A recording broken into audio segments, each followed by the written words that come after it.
अब तक का सबसे बड़ा भूकंप। अफ्रीकी देश मोरक्को में भूकंप से अब तक 296 लोगों की मौत हो चुकी है, 153 लोग जख्मी हो गए। मोरक्को जियोलॉजिकल सेंटर ने बताया है कि भूकंप की तीव्रता 7.2 थी। यह शुक्रवार की देर रात आया। हालांकि यूएस जियोलॉजिकल सर्वे ने इसकी तीव्रता 6.8 बताई है। कहा है कि इलाके में 120 साल में आया सबसे ताकतवर भूकंप है। मोरक्को के स्टेट टेलीविजन ने बताया है कि भूकंप की वजह से कई इमारतें ढह गई। सोशल मीडिया पर भूकंप से जुड़े कई वीडियो तेजी से वायरल हो रहे हैं, जिसमें लोग भागते नजर आ रहे हैं। भूकंप का एपिसेंटर एटलस पर्वत के पास एक हिल नाम का गांव बताया जा रहा है, जो माराकेश शहर 70 किलोमीटर की दूरी पर है। भूकंप की गहराई जमीन से 18.5 किलोमीटर नीचे थी। पुर्तगाल और अल्जीरिया तक भूकंप के झटके महसूस किए गए।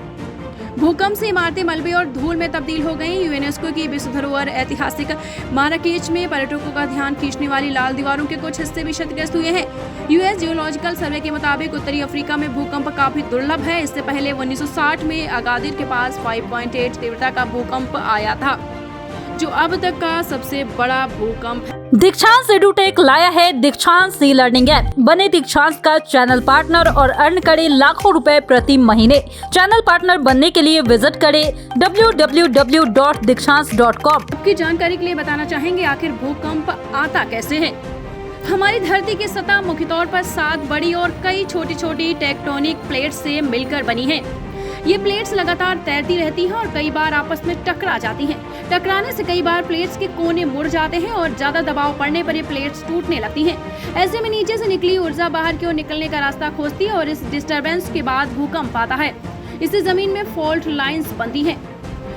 आपको बता दें कौन कौन सी लाइन है। रिवर्स फॉल्ट, नॉर्मल फॉल्ट और स्ट्राइक स्लिप फॉल्ट।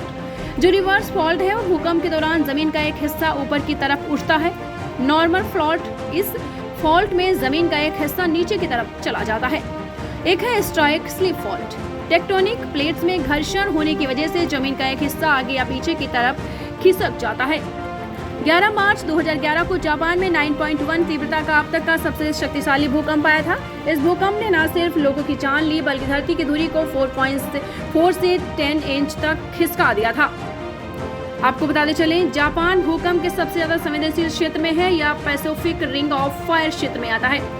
इस रिंग ऑफ फायर का असर न्यूजीलैंड से लेकर जापान, अलास्का और उत्तर व साउथ अमेरिका तक देखा जा सकता है। तो आपको बता दें, अब तक का सबसे खतरनाक भूकंप आया है। 120 साल का सबसे ताकतवर भूकंप आया है मोरक्को में। दीक्षांत एडुटेक लाया है दीक्षांत डिजिटल क्लास। दीक्षांत डिजिटल क्लास का उपयोग कर छात्र बना सकते हैं पढ़ाई को बेहद आसान और मजेदार। दीक्षांत डिजिटल क्लास को स्कूल में बैठकर देखना है तो पेन ड्राइव और स्मार्ट टीवी बनेगा सही माध्यम। चलिए अब ये भी जानते हैं कि दीक्षांत डिजिटल क्लास का फी स्ट्रक्चर क्या होगा। नर्सरी से लेकर यूकेजी के लिए 7,000, नर्सरी से लेकर दूसरी कक्षा के लिए 12,000, नर्सरी से लेकर 5वीं तक के लिए 18,000, नर्सरी से लेकर 8वीं तक के लिए 24,000, नर्सरी से लेकर 10वीं तक के लिए 30,000। अगर आपको डेमो करना है तो उसके लिए आप दीक्षांत डिजिटल क्लास के YouTube चैनल को विजिट कर सकते हैं। हमारे YouTube चैनल को सब्सक्राइब और Facebook पेज को लाइक करना ना भूलें। धन्यवाद।